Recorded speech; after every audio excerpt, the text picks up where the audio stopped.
नमस्कार मित्रांनो, मी तुमचा मित्र राहुल पवार आणि आज आपण बोलणार आहोत एका अशा विषयावर ज्याने संपूर्ण देशाचं लक्ष वेधून घेतलं आहे.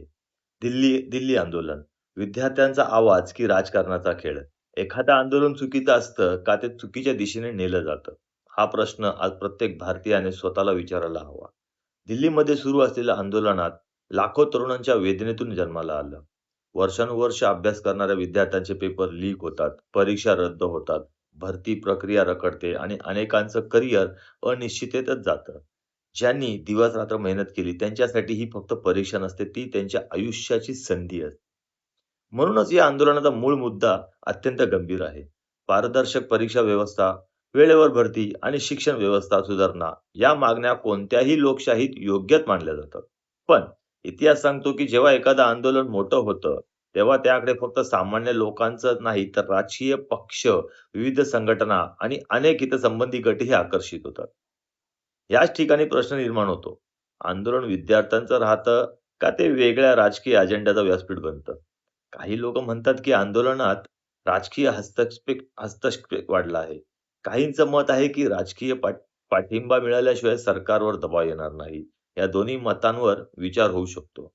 पण कोणतीही बाजू असो, जर आंदोलनाच्या नावाखाली हिंसा झाली, सार्वजनिक मालमत्तेचं नुकसान झालं, पोलिसांवर किंवा नागरिकांवर हल्ले झाले किंवा अफवा पसरवल्या गेल्या, तर त्याचं समर्थन करण्यात येणार नाही.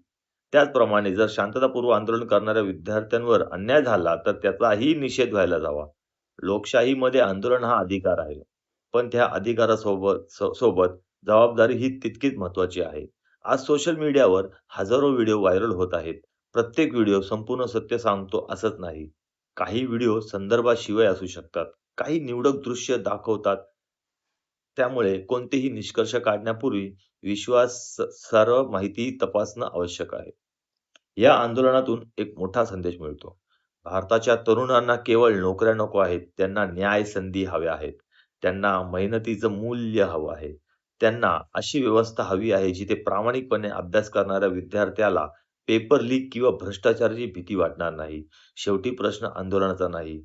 प्रश्न आपल्या शिक्षण व्यवस्थेचा, प्रशासनाच्या जबाबदारीचा आणि समाजाच्या विचार करण्याच्या पद्धतीचा आहे. जर मूळ मुद्दे विसरले गेले आणि फक्त राजकारण उरलं, तर सर्वात मोठं नुकसान पुन्हा विद्यार्थ्यांचंच होईल आणि जर या आंदोलनामुळे शिक्षण व्यवस्था खऱ्या अर्थाने सुधारणा झाली, तर त्याचा फायदा पुढच्या अनेक पिढ्यांना होईल. म्हणूनच कोणत्याही बाजूचा अंधपणे स्वीकार करू नका.